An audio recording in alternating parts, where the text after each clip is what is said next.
Hola doctores, bienvenidos a un nuevo video de Punto ENAR. Espero doctores que estén disfrutando de este curso gratuito, que les esté siendo de utilidad para estos primeros pasos de estudio rumbo al ENAR, rumbo al sueño que todos tenemos que es ser residentes. Para los que están viendo y no saben de lo que estoy hablando, Punto ENAR es un curso gratuito para el ENAR. Vamos a ver 100 temas, los 100 temas más importantes para el examen. Y tenemos un grupo de Telegram en donde se los dejo aquí abajo en la descripción del video para que ustedes se agreguen. Ahí hago preguntas relacionadas con el tema que vimos hoy, hacemos una retroalimentación y les subo ahí el video. Así que doctores, empezamos con endometriosis, que es un tema 4 estrellas porque sí se preguntan, se hacen de 3 a 5 preguntas y la realidad es que es un tema un poquito complicado en la parte de tratamiento. Sin embargo, tampoco es nada del otro mundo, se puede resolver fácilmente estudiándolo bien. Así que sin más doctores, empezamos. Y bien, para empezar, vamos con las definiciones de endometriosis. Y la endometriosis no es otra cosa que la aparición y crecimiento del tejido endometrial funcional, esta es la palabra clave, funcional, fuera del útero, donde se induce una reacción inflamatoria crónica.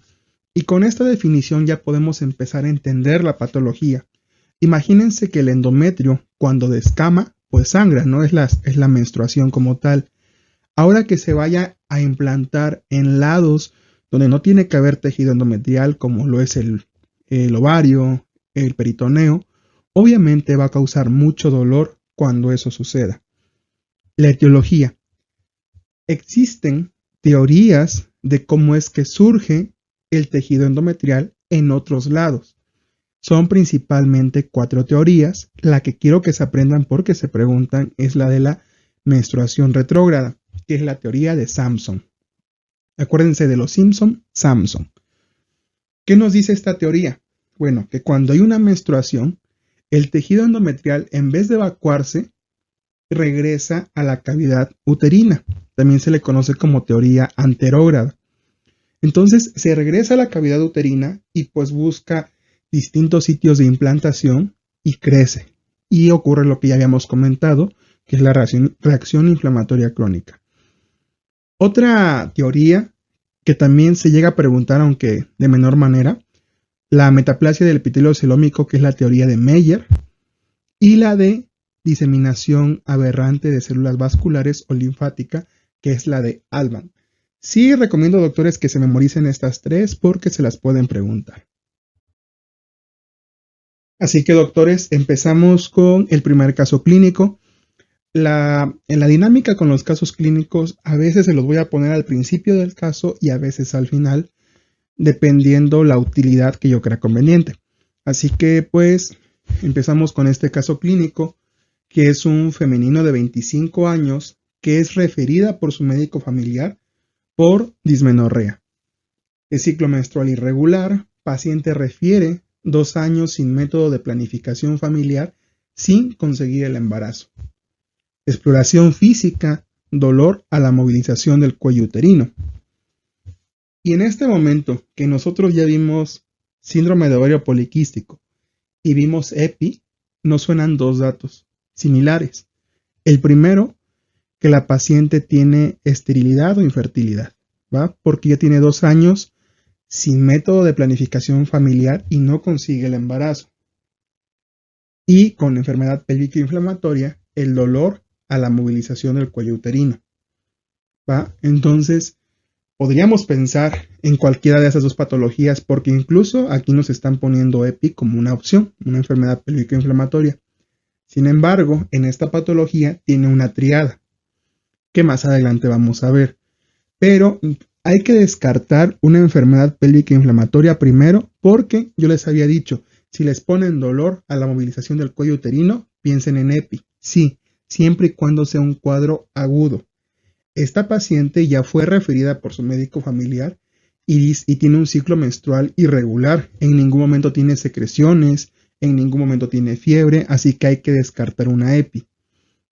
Infertilidad, pues sí es el diagnóstico, ¿no? Pero es como el chiste, ¿no? De me duele el estómago, ¿qué tengo? Pues dolor de estómago. Entonces, definitivamente esto no es. Dismenorrea, prácticamente lo mismo que con infertilidad, así que la respuesta, como ya estamos viendo en este caso, pues es endometriosis. Después, cuando terminemos de ver el tema, van a regresar y van a ver, efectivamente es una endometriosis. ¿Va, doctores? Entonces, pues la respuesta es endometriosis. Se me olvidó marcárselas, perdón, pero sí es endometriosis. Siguiendo con este mismo caso clínico, doctores, riesgo de desarrollar SEA de endometrio en esta paciente. Son preguntas muy específicas que hay que estudiarlas para conocerlas. En este caso la respuesta es 1%. ¿Va? Entonces es 1% y ahorita vamos a ver esos puntos y pues ya empezamos con el tema. Bien, compañeros, vamos a empezar con la epidemiología. Y recuerden que al menos para términos en ARM, la epidemiología sí es importante. Ya sé que en la facultad no la saltábamos porque a veces creíamos que no importaba, pero aquí sí te lo van a preguntar. Así que el primer punto es, el 50% de los casos sucede en mujeres premenopáusicas. Y les adelanto un poco la razón de esto. Esto sucede en mujeres premenopáusicas porque recuerden que el endometrio tiene dos fases, una fase proliferativa y una fase descamativa. En la fase proliferativa está dada por estrógenos y la descamativa por progestágenos. Entonces, en las premenopáusicas, como existe una gran cantidad de estrógenos, pues se va a estimular el endometrio y vamos a tener una endometriosis. Pero ya en la menopausia esos estrógenos dejan de existir y por ende la endometriosis también lo hace, ¿va? Por esta misma razón, la edad más frecuente es de los 20 a los 40 años. El tabaquismo es un factor protector. ¿Por qué razón es un factor protector? Porque el tabaquismo induce hipoestrogenismo. Entonces, al inducirlo, reduce la proliferación endometrial.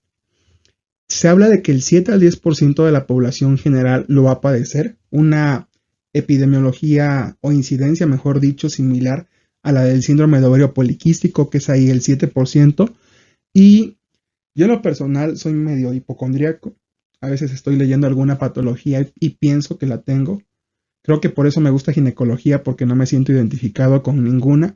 Pero, compañeras, si alguna de ustedes estoy seguro que se va a sentir identificada porque la sintomatología es muy característica y muy típica. Así que espero que si ustedes padecen de esto, después de ver el tema, sepan cómo manejarse y cómo diagnosticarse.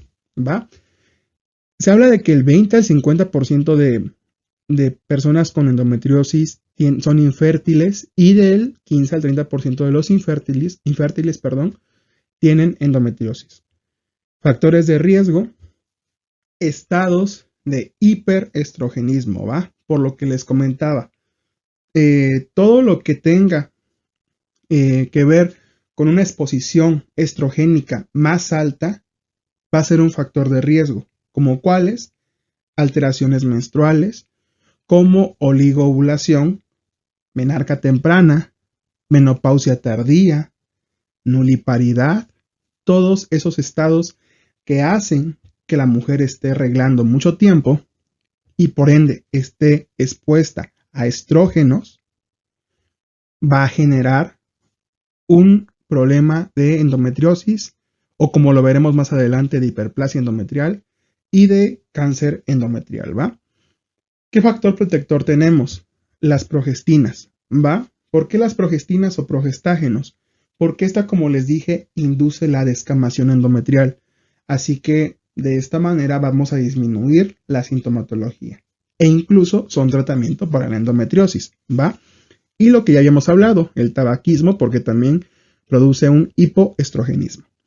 Por eso les comentaba que era importante que supieran el ciclo genital femenino antes de ver ginecología, porque sería más fácil entender. Y doctores, si se saltaron esa parte, les recomiendo que la vayan a ver antes de continuar con el tema. Bien, doctores, empezamos con la localización, ¿de acuerdo? Ya habíamos quedado que la endometriosis es una migración ectópica del tejido endometrial. ¿A qué lugar se van? Bueno, principalmente a ovario. Y si les quieren hacer una pregunta rebuscada, respondan que es a ovario izquierdo, ¿va? ¿Qué vamos a encontrar ahí? Quistes de chocolate, ¿va? Pero si ya encontramos un quiste de chocolate, nos va a estar hablando de un endometrioma. que va a ser igual a endometriosis severa. Y más adelante vamos a ver que esto es un criterio de referencia automáticamente, ¿va? ¿Qué son los quistes de chocolate? Son quistes de endometrio llenos de hemosiderina, que contienen sangre antigua por descamación. ¿A qué otros lados se pueden ir? Por frecuencia al fondo de saco de Douglas, al ligamento ancho y a los ligamentos uterosacros. Y ya a órganos extrapélvicos, se puede ir a muchos lados. Les puse los más preguntados. Por frecuencia a recto, a sigmoides, a intestino, a vagina, ¿va? Pero también se pueden ir a nariz e incluso a pulmón, que nos puede llevar a un neumotórax. Y eso le llamamos menstruación catemial. Sinceramente, eso no he visto que lo pregunten. Bien, doctores, lo siguiente va a ser la clasificación. Esto sinceramente se pregunta poco. En lo personal no he visto ninguna pregunta así, pero se las dejo para que la conozcan, ¿va? Son 4 estadificaciones: mínima, leve, moderada y grave. Y se basa en 2 cosas: en la localización y en las adherencias. Y algo de lo que no les había hablado son de las adherencias. Cuando se forma el foco ectópico endometrial o endometrioma, va a juntar o va a unir, mejor dicho, las paredes por esa, va a formar una especie de adherencia, ¿va? Entonces es un criterio para su clasificación. Cuando es grado 1, es una superficial sin adherencias. Cuando es grado 2, la endometriosis, como les dije, se va a basar por su ubicación. En este caso, la grado 2 va a ser en ovario, que va a ser la más común. Y son adherencias superficiales. Si ya habláramos de una moderada o grado 3, la endometriosis va a ser tubárica, pero las adherencias siguen siendo superficiales. Sin embargo, aquí los endometriomas ya van a ser mayores a 5 centímetros. Y como lo vamos a ver más adelante, dependiendo del tamaño, hay que ver si se hace biopsia por el riesgo de malignidad. En este caso sí sería biopsia porque es un tumor mayor a 5 centímetros. Y finalmente la grave ya es una endometriosis profunda, hay obstrucción de la tuba y adherencias tensas. Y lo que les comentaba, si los endometriomas son mayores a 4 centímetros, en este caso y es 5, hay que hacer un estudio histológico con biopsia por la alta posibilidad de ser una lesión maligna. Bien, doctores, vamos a empezar con la clínica, ¿va? Y para la clínica existe una tríada característica, que es el dolor pélvico crónico con un 95%. Recuerden que sí es importante, sin bien no conocer todos los porcentajes, pero sí saber cuál es el síntoma más frecuente, que en este caso es dolor pélvico crónico, que está acompañado por infertilidad con un 41% y finalmente masa anexial. ¿Por qué pongo aquí dismenorrea también? Porque muchas bibliografías marcan triadas diferentes y pues yo puse la que es más apegada a la guía de práctica clínica, que son estas dos con masa anexial, aunque algunos también consideran a la dismenorrea en vez de la masa anexial, ¿va? ¿Qué otros síntomas puede haber? Dolor lumbar bajo, disuria, alteraciones menstruales. Y les pongo 2 características principales aquí. La endometriosis es la causa número 1 de dolor pélvico crónico y es la causa número 2 de dismenorrea en adolescentes. Y ya nada más para complementar, doctores, esto ya para la vida diaria, el dolor crónico aparece más o menos 1 o 2 días antes de la menstruación y cede al terminar esta. ¿Por qué? ¿A qué se debe esto? Porque se liberan citocinas, se liberan prostaglandinas de los implantes, ya sea peritoneales o ováricos, que andan por ahí, ¿va? Con respecto a la dismenorrea, que también es un síntoma, lo mismo, 1 o 2 días antes de menstruar.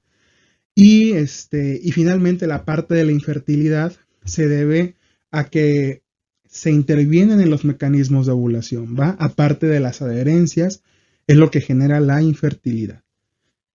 Y les pongo aquí un cuadrito, cuál es la clínica cuando hay una endometriosis intestinal y una endometriosis vesical. Esto se lo pongo solamente como un dato cultural porque es muy rebuscado y dudo mucho que se pregunte.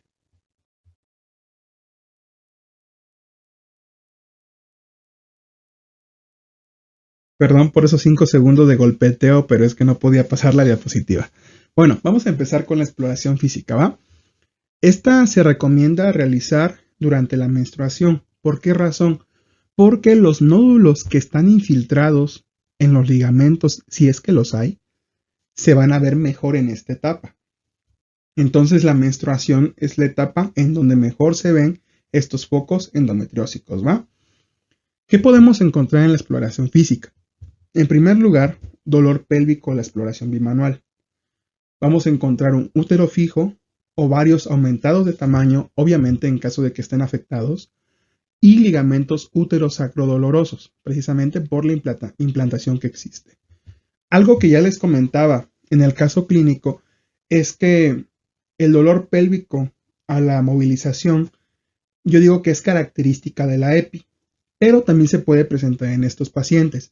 Sin embargo, en un caso clínico, en la EPI obviamente tiene que haber un flujo transvaginal y probablemente fiebre. Y además en el contexto se lo van a poner en una paciente con actividad sexual de alto riesgo. Y aquí no, aquí les van a poner a una paciente que no se puede embarazar. Entonces espero que quede clara esa diferencia. Bien, doctores, vamos a empezar con el diagnóstico. La misma guía de práctica clínica, compañeros, menciona que el diagnóstico es muy complicado y que tiene que ser por exclusión. Para ello hay que orientarnos con la clínica y la exploración física como siempre, que pues tenemos que buscar la triada, que ya sabemos que principalmente es el dolor pélvico crónico y la infertilidad, y los otros síntomas que ya vimos. Y además, en la exploración física vamos a encontrar el dolor a la movilización cervical, ¿va? Y esto no sé si es algo que ya les había comentado o que ya se habrán dado cuenta, pero siempre en el ENAR preguntan tres tipos de estudio. El estudio inicial, el estudio de elección y el gol estándar, ¿va? Entonces, en las patologías que los tengan, se los voy a tratar de poner y ustedes están obligados a memorizarlos sí o sí, y eso de preferencia ya desde el primer repaso que hagan, ¿va? En este caso, el estudio inicial, como siempre en ginecología, es el ultrasonido transvaginal. En caso de no tenerlo, podemos usar un ultrasonido pélvico, ¿va? Pero de preferencia siempre se tiene que hacer el transvaginal. En este punto, les agrego que en caso de encontrar un endometrioma mayor a 4 centímetros, hay que referir a segundo nivel para hacer una cirugía laparoscópica, tomar la biopsia y descartar alguna malignidad, como ya lo habíamos mencionado al inicio de la clase, ¿va? El gol estándar es la laparoscopía. Obviamente no se le hace a todas las pacientes, pero sí a quien cumple criterios como que encuentren un endometrioma mayor a 4 centímetros, ¿va? Esta se hace, les repito, con una toma de biopsia y se hace un análisis histopatológico de las lesiones, que ya sabemos que se llaman quistes de chocolate. Estos quistes de chocolate los pueden encontrar como manchas de mora, como lesiones en pólvora quemada, como bolsillos peritoneales, tienen muchísimos nombres, ¿va? Y pues ahí obviamente es un estudio diagnóstico, pero también tiene que ser terapéutico, porque si ya estás ahí haciendo una biopsia para estudiar, pues ¿qué te cuesta quitar la lesión? ¿Va? Y finalmente, antes se usaba mucho pedir el CA-125, porque es un marcador tumoral que se eleva en esta patología. Sin embargo, no se recomienda de rutina, porque tiene una poca utilidad en el diagnóstico, ¿va? Entonces, la misma guía de práctica clínica te dice que no hay que pedirlo, ¿va? Pero sí tienen que tener en consideración que este marcador se eleva en esta patología, ¿va? Bien, doctores. A algunos, la parte del tratamiento en endometriosis es lo que más se les complica, porque las bibliografías te ponen primera elección, segunda elección. Yo más bien lo identifico por los síntomas que hay que tratar, ¿va? En el caso de primera elección o primer paso, como yo lo quiero llamar, ¿por qué? Porque vamos a tratar primero el dolor. En una paciente lo primero que tienes que hacer es tratar el dolor, ¿va? En este caso vas a tratar dismenorrea. ¿Y con qué tratas el dolor? Efectivamente, con AINES, doctores, ¿va? Entonces esa va a ser la primera elección. Hay preguntas rebuscadas que les dicen que cuál es el primer AINE a utilizar. Y el primer lugar lo tiene el paracetamol. Ya sé que el paracetamol no es un AINE, pero para términos prácticos, el paracetamol es el primer AINE a utilizar, ¿va? Y si no podemos utilizar ácido mefenámico, diclofenaco, ibuprofeno, naproxeno, no hay una distinción, ¿va? Y sí es importante que los AINES se tomen antes del inicio de la menstruación y 3 días después del inicio. Porque, en primer lugar, si se toman todo el tiempo, pues nos pueden ocasionar una úlcera péptica, ¿no? Y en segundo lugar, y lo más importante con respecto al tema, es que si lo ingerimos a la mitad, podemos alterar el ciclo ovulatorio y producir un efecto anovulatorio, ¿va? No se pregunten por qué razón, solamente sepan que se produce un efecto anovulatorio si es que se toman a la mitad del ciclo, ¿va? Entonces, es el tratamiento de primera elección, los AINES. Y además, recuerden que yo ya les había dicho en el video del ciclo genital femenino que las prostaglandinas ayudan a que haya una mayor descamación, una gran cantidad de sangrado. Entonces, un AINE, al inhibir las prostaglandinas, disminuye esa cantidad de sangrado, entonces hace menos grave la clínica, ¿va? Y bien, el segundo paso, que va a ser ahora sí, tratar la endometriosis, y se divide en pasos, ¿por qué? Porque si tu paciente solamente tiene dismenorrea, solamente trata la dismenorrea, ¿va? No te compliques la vida. Ya si tiene endometriosis, focos endometriósicos, la derivas a segundo nivel y que ahí la trate, porque sí, aquí el tratamiento es un poco más complejo. ¿Por qué razón? Porque para tratar la endometriosis, aquí sí tienes dos elecciones. La primera elección o el primer paso también es dar progestinas, por lo que ya habíamos hablado. Tenemos que inducir la descamación endometrial y las progestinas es la piedra angular para el control de dismenorrea endometriósica, ¿va? ¿Cuál es el tratamiento de elección? El DIU con levonorgestrel. Preguntísima de examen. DIU con levonorgestrel para la endometriosis, ¿va? En caso de que estos no funcionen, porque incluso la guía de práctica clínica te menciona, si ya diste 3 meses de tratamiento con progestinas y sigues sin disminuir la clínica, tienes que suspenderla y referir a segundo nivel, ¿va? Y finalmente, de segunda elección, podemos dar una supresión ovárica. ¿Para qué? Para que se genere un estado de hipoestrogenismo. ¿Cómo vamos a lograr un estado de hipoestrogenismo? Con 2 fármacos, ya sea con análogos de GnRH, que es la primera elección, y les explico rápido cómo funcionan los análogos de GnRH. Estos, digamos que desensibilizan a la hipófisis y de esta manera deja de secretar FSH y por ende ya no va a haber estrógenos. Entonces estás causando un estado de hipoestrogenismo, ¿va? ¿Y cuál es el fármaco más representativo? La groselina. Está muy fácil aprender ese nombre porque es la groselina, de grosera. Y el de segunda elección, que sin embargo, que es el que más se pregunta en los simuladores y en el examen, es el danazol. Y tiene un efecto más o menos similar, ¿va? Aquí se habla de que estos fármacos no se tienen que dar por más de 6 meses por sus efectos secundarios. ¿Cuáles son esos efectos secundarios? Bueno, los análogos de GnRH producen una pérdida ósea de 5 a 15% a los 6 meses del tratamiento. Y el danazol aumenta andrógenos circulantes y lípidos también. Entonces nos puede causar ahí un síndrome metabólico.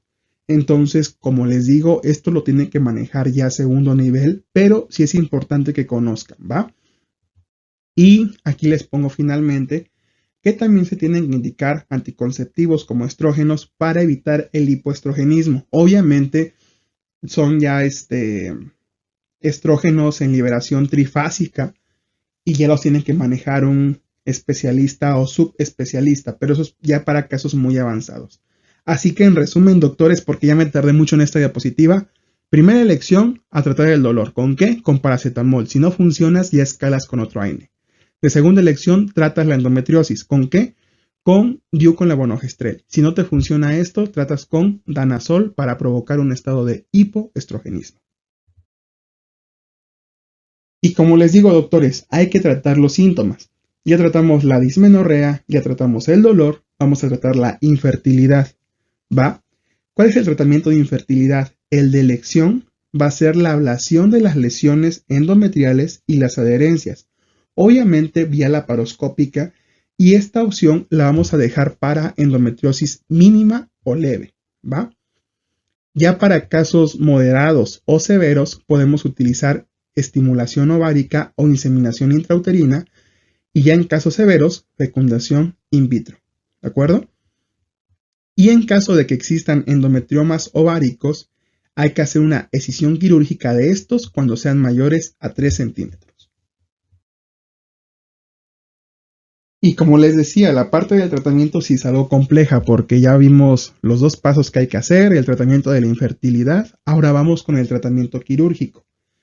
Para el tratamiento quirúrgico hay que entender que para las patologías ginecológicas es muy importante el deseo de fertilidad de la paciente. Si la paciente no tiene deseo de fertilidad, pues ya la hicimos. Hacemos una histerectomía total, como es el caso, que es el tratamiento definitivo. Una histerectomía total abdominal y la destrucción obviamente de implantes endometriósicos si es que las hay en el peritoneo, y destruir también las adhesiones. Pero en el caso de que tu paciente sí desea preservar la fertilidad, aquí haces el tratamiento vía laparoscópica y eliminas los implantes y las adherencias si es que hay, con electrofulguración o con láser, ¿va? Y ya esto es lo más importante, agrego estos dos puntos. En caso de adherencias, hay que liberar esas adherencias y dar groselina, que es un análogo de GnRH, ya habíamos visto, por 3 meses, ¿va? Para provocar un estado de hipoestrogenismo y no regrese esa adherencia. Y ya después de esos 3 meses, dejas una inhibición menos profunda. ¿Con qué? Con progestinas. ¿Con qué? Con el acetat, con el DIU, con la bonogestrel, ¿va? Y finalmente, la endometriosis intestinal, si es que existe y se la llegan a preguntar, esto ya es un dato muy cultural porque no se pregunta, es con colposcopía, perdón, con colonoscopía y con cirugía conservadora. Y bien, doctores, ya casi para terminar, les quería hacer 2 comentarios porque yo creo que lo complicado del tema, entre comillas, porque si lo repasas es fácil, ¿va? Pero algo que no les mencioné en la diapositiva anterior es que en algunas bibliografías menciona que puedes utilizar la ablación del nervio para la mejora del dolor. Sin embargo, la misma guía de práctica clínica te dice que esto ya no se utiliza porque tiene muy poca evidencia de que funcione. Lo que sí se puede utilizar es una neurectomía presacra que se da como un tratamiento adyuvante a la cirugía para la mejora del dolor, ¿va? Y bueno, doctores, empezamos ya con criterios de referencia. Para empezar, ustedes pueden manejar con AINES, ¿va? A tus pacientes sospechan de endometriosis, manejan con AINES, ya quedamos que el primer escalón es paracetamol. En segundo lugar, ya das cualquier otro AINE, diclofenaco, naproxeno, ácido mefenámico, ibuprofeno, el que tú quieras. Por ahí, cuando estaba dando esta clase con un grupo de estudio que tenía, una compañera que tiene esta patología me decía, es que el paracetamol no te hace nada, ella toma ácido mefenámico. Entonces, si tienen un caso clínico, pues la respuesta va a ser paracetamol. Pero si tienen un paciente así, yo les recomiendo que le dejen algo un poquito más fuerte porque el paracetamol no les va a ayudar de mucho, ¿va? ¿En qué casos vamos a enviar a segundo nivel? En pacientes con falla de respuesta a los AINES, en ultrasonidos que nos den masas anexiales, en empeoramiento del cuadro y en endometriosis con dolor severo, ¿va? ¿Es importante saberlo? Sí, ya saben que esto entra como salud pública y hay que conocerlo. Y como siempre, doctores, los puntos en AR, los consentidos para acabar el tema. Si les llegan a preguntar cuál es el tratamiento específico de elección para endometriosis, tienen que responder que es supresión ovárica. Y si se quieren poner más específicos, saben que es con análogos de GnRH, que es la groselina, o con danazol, ¿va? Tratamiento definitivo, ya sabemos que es la laparoscopía. No solamente como tratamiento, sino también como diagnóstico.